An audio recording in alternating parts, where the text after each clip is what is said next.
రైతులు ఎటువంటి పంటలు వేసుకోవాలి, తర్వాత ఈసారి వర్షాలు ఎట్లా ఉండబోతున్నాయి, రైతులు ఎలాంటి జాగ్రత్తలు తీసుకోవాలి, ఈ వివరాలన్నీ మనతో చెప్పేందుకు ఆత్మ ప్రాజెక్టు సీనియర్ అధికారి రంగారెడ్డి జిల్లా అధ్యక్షులు వెంకటేశ్వర్ గారు మనతో ఉన్నారు. ఇప్పుడు ఆయన అడిగి మనం రైతులకు కొన్ని సూచనలు సలహాలు అడిగి తెలుసుకుందాం. సార్ నమస్తే. సార్ ఇప్పుడు వ్యవసాయం కోసం రైతులంతా అన్ని రెడీ చేసుకుంటున్నారు. ఈ నేపథ్యంలో వాళ్ళు చాలా సందర్భాల్లో వాళ్ళకు ప్రతి ఏటా పంట వేస్తున్నప్పటికీ ఎప్పుడు మళ్ళీ ఏవో కొత్త సమస్యలు రావడం ఇవన్నీ ఉంటున్నాయి. సో ఈ మధ్యకాలంలో మనం చూస్తున్న ప్రధానమైన సమస్య నకిలీ విత్తనాలు. చాలామంది రైతులు మోసపోతున్నారు. విత్తనం అంటే ఆ పంట వేయడం దగ్గరనే వాళ్ళకు నష్టం అనేది అక్కడ నుంచి ఆరంభమవుతుంది, విత్తన దశ నుంచి. సో రైతులు నకిలీ విత్తనాలను ఎట్లా గుర్తించాలి సార్ మార్కెట్లో? ఇప్పుడు నకిలీ విత్తనాలు అంటే ఏ రైతు అయితే మనకు మార్కెట్లో అయితే నకిలీ విత్తనాలు అమ్మరండి. యాక్చువల్గా ఎక్కడ ఇంట్లో తీసుకొచ్చి కానీ లేకపోతే దొంగచాటును తీసుకొచ్చి కానీ ఎవరో మామూలుగా దళారులు అమ్ముతుంటారు. సో దళారుల బారిన పడకుండా మనం ఏం చేసుకోవాలంటే వాళ్ళకి ఎవరైనా ఇచ్చితే వాళ్ళకి రిసిప్ట్ తీసుకోవాలి. ఫస్ట్ ఆఫ్ ఆల్ రిసిప్ట్ తీసుకోవాలి. రసీదు తీసుకొని మాత్రమే ఆ విత్తనం తీసుకోవాలి. రసీదు ఇచ్చాడంటే వాడు ఎట్టి పరిస్థితుల్లోనే ఎక్కడ ఉన్నా కానీ మనం పట్టుబడిపోతాడు. కాబట్టి రసీదు తీసుకోవడం మాత్రం మెయిన్ ఇంపార్టెంట్. ఓకే, చాలామంది ఇంతకుముందు రైతులు ఇచ్చి కూడా కొంతమంది నకిలీ విత్తనాలు అంటగట్టారు రైతులకు.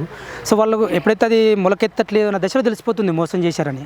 మొలకెత్తిన దశలో తెలిసిపోతుంది. తర్వాత ఈవెన్ మొలకెత్తినా కానీ ఆ తర్వాత ఖాతాలో ఈల్డ్ దగ్గర ప్రాబ్లం వస్తుంది, తక్కువ ఈల్డ్ వస్తుంది, అంటే తక్కువ దిగుబడి వస్తుంది. కాబట్టి రైతులు ఏంటంటే అది మన దగ్గర రసీదు ఉంటే కనుక ఆయన దగ్గర తీసుకెళ్ళి మన కేసు వేయవచ్చు. ఆయన మీద కేసు వేసేసి ఆయన దగ్గర నుంచి మనకు ఏదైతే మన కాంపన్సేషన్ రికవర్ చేయవచ్చు. సరే, ఇప్పుడు మనం చెప్తున్నది ఏంటంటే సార్, ఒకవేళ మోసపోయామని చెప్పి గుర్తించిన తర్వాత తీసుకోవాల్సిన చర్యల గురించి మీరు చెప్పారు. అసలు అప్పటికి పరిస్థితి చేయి దాటిపోతుంది, ఇంకా ఆ పంటను వదులుకోవాల్సిందే రైతు. అట్లా కాకుండా విత్తనం కొనేటప్పుడే ఈ రైతు ఈ విత్తనం మంచిది, ఈ విత్తనం మంచిది కాదు అని ఎలా తెలుసుకోవచ్చు? అంటే ఇప్పుడు లోకల్గా మండల వ్యవసాయ అధికారి ఉంటాడండి. ఆ తర్వాత 5,000 ఎకరాలకు ఒక ఏఈఓ అసిస్టెంట్ విస్తరణాధికారి ఉంటారు. సో వాళ్ళు కూడా గ్రాడ్యుయేట్సే, వాళ్ళు బీఎస్సీ అగ్రికల్చర్ చదివిన వాళ్ళు, ఎంఎస్ అగ్రికల్చర్ చదివిన వాళ్ళు కూడా ఉన్నారు. సో వాళ్ళ దగ్గర సూచన సలహాలు తీసుకోవాలి మెయిన్గా. అదేవిధంగా నకిలీ విత్తనాలు అరికట్టడానికి ఇప్పుడు ఈ మధ్యలో ఏంటంటే ఒక టీం వేశారు. ప్రతి మండలానికి 2-3 టీంలు వేశారు. దాంట్లో వ్యవసాయ అధికారి ఉంటారు, అదేవిధంగా రెవెన్యూ అధికారి ఉంటారు, అదేవిధంగా మన పోలీస్ శాఖ వాళ్ళు కూడా, ఎస్ఐ నుంచి హెడ్ కానిస్టేబుల్ దగ్గర వాళ్ళ శాఖ వాళ్ళు కూడా ఉంటారు. ప్రతి షాప్ని ఇన్స్పెక్షన్ చేస్తున్నారు. సీడ్ ఎక్కడైనా స్పూరియస్ సీడ్ ఉందనుకోండి, దానికి ఇమీడియట్గా సీజ్ చేస్తున్నారు. ఆ తర్వాత వాళ్ళు ఇమీడియట్గా సీజ్ చేసేసేసి కలెక్టర్ రిపోర్ట్ చేస్తున్నారు. ఇమీడియట్గా వాళ్ళకి జైలు శిక్ష పడుతుంది. సార్, ఇప్పుడు ఇంకొక సమస్య సార్, ఇప్పుడు మనకు అన్ని శాఖల అధికారులు కోఆర్డినేషన్ చేసుకున్న టీమ్స్ ఫీల్డ్ లెవెల్లో పనిచేస్తున్నప్పుడు కూడా రైతులు మోసపోతూనే ఉన్నారు. ఇంకొక సందర్భంలో ఏం జరుగుతుందంటే మోసపోయిన రైతే మళ్ళీ మోసపోయిన సందర్భాలు కూడా ఉంటున్నాయి. సో ఒకసారి మోసపోయినప్పటికి కూడా నెక్స్ట్ టైం ఎలాంటి విత్తనం తీసుకోవాలో తెలియట్లేదు, గుర్తించలేకపోతున్నారు. ఈ అవగాహన ఎట్లా కల్పించాలి సార్? అంటే ఇప్పుడు యాక్చువల్గా వ్యవసాయ అధికారు మనకు ప్రతి రైతు వేదిక దగ్గర పోతే కనుక రైతు వేదికలో మా వ్యవసాయ విస్తరణ అధికారి ఉంటారు, వ్యవసాయ అధికారి ఉంటారు, ఏడీఏ గారు ఉంటారు.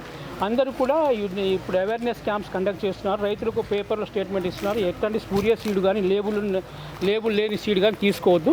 సో లేబుల్ ఉన్న సీడు కంపెనీ పేరు, లాట్ పేరు అన్నీ కూడా ఉంటాయి. సో అవి తీసుకుంటే మాత్రం దానికి మనం వాడు ఏ కంపెనీ సీడ్ ఉంటేనే అది ఉంటుంది. కంపెనీ సీడ్ కాకుండా స్పూరియస్ సీడ్ ఉంటే మాత్రం అది ఉండదు. కొన్ని సందర్భాల్లో ఫేమస్ పేరు మోసిన కంపెనీలకు సంబంధించిన డూప్లికేట్ ప్యాకెట్లు తయారు చేస్తుంటారు సార్. అది రైతులు ఆ తేడా ఎట్లా గుర్తించాలి సార్?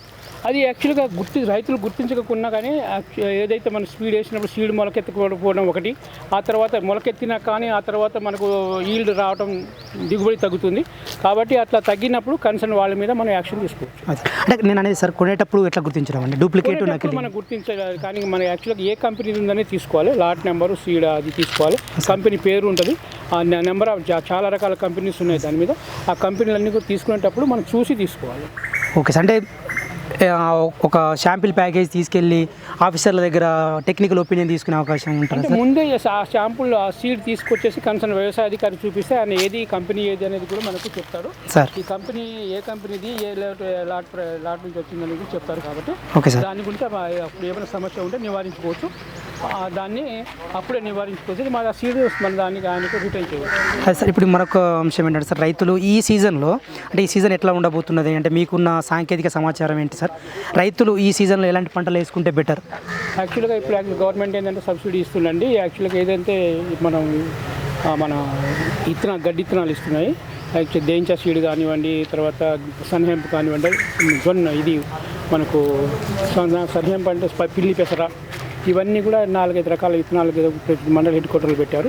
అది వేసుకుంటే ఏంటంటే దాన్ని మొత్తం భూమి గుల్లబారి భూమిలో కూడా మనం యాక్చువల్గా ఒక ఎకరానికి మనం అది వేసుకొని దున్నుకుంటే తొలకరి వచ్చినప్పుడు దాన్ని దున్నుకుంటే కనుక దాంట్లో మనం కలుపుకుంటే సాయిల్ కూడా గుల్లబారుతుంది. అదేవిధంగా క్రాప్ కూడా ప్రొడక్టివిటీ పెరగడానికి ఛాన్సెస్. ఇప్పుడు సార్ మన గవర్నమెంట్ సన్నవడ్లు పండించిన వాళ్ళకు బోనస్ ఇస్తా అని చెప్పింది సార్. సో అది అంటే అన్ని చోట్ల కూడా ఆ సన్నవడ్లు పండే నేలలు అనుకూలంగా లేవు. అటువంటప్పుడు రైతులు ప్రత్యామ్నాయ పంటల వైపు వెళ్ళాలంటే ఎటు వెళ్తే బాగుంటుంది? మే 24 తారీఖు నాడు ఇప్పుడు ఆ సీడ్ మేళని పెట్టామండి.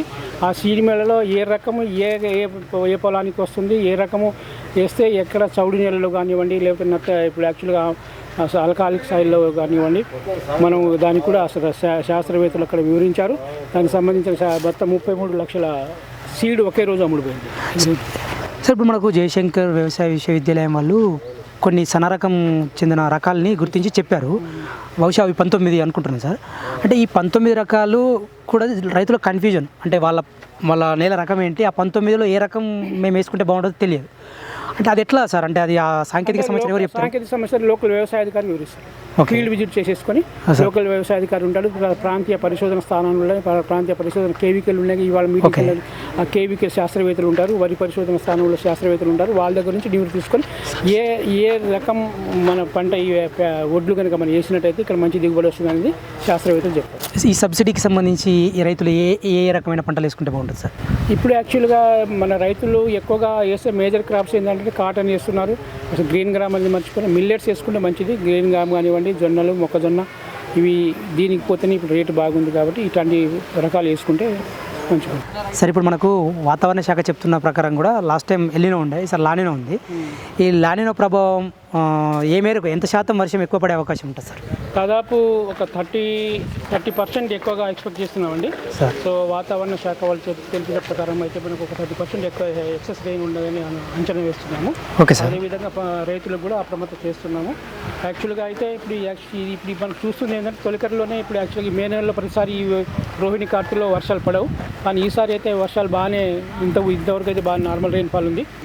అధిక వర్షపాతాన్ని బట్టి చూసుకుంటే రైతులు ఏ పంటల వైపు వెళ్తే బాగుంటుంది సార్? ఈ కంది, పెసర ఇప్పుడు యాక్చువల్గా ఖరీఫ్ పంటలు అయితేనండి కంది, పెసర, తర్వాత కాటన్ కూడా వేసుకోవచ్చు. అదేవిధంగా వేరుశనగ కూడా వేసుకోవచ్చు.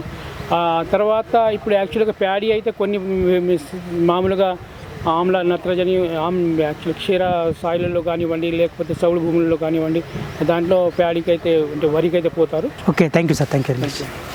Thank you.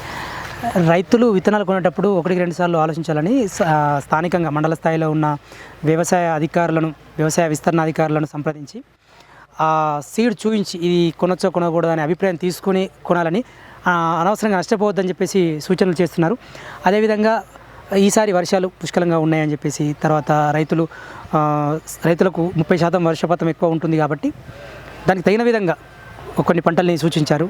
మనకు ఆత్మ ప్రాజెక్ట్ డైరెక్టర్ రంగారెడ్డి జిల్లా వెంకటేశ్వర్ గారు మనకు ఈ వివరాలను అందించారు. రైతులు కూడా అదేవిధంగా వ్యవసాయం నేల రకము బట్టి ఏ సన్న రకాలు వేసుకుంటే బాగుంటుంది అనేది మనకు వివరించారు. అదే ఆ విషయాలన్నీ తెలియాలంటే రైతులు తెలియకుండా మనం ఏదో ఒక రకమైన పంట వేసి నష్టపోవడం కాకుండా నేల రకాన్ని బట్టి వాళ్ళని సంప్రదించి ఆ రకమైన అధికారులను సంప్రదించి ఆ రకమైన సూట్ అయ్యే పంట వేసుకోవాలని చెప్పి సూచిస్తున్నారు. అదేవిధంగా వర్షాలు కూడా పుష్కలంగా ఉంటాయని చెప్తున్నారు. సత్యనారాయణ, సింగిడి, హైదరాబాద్.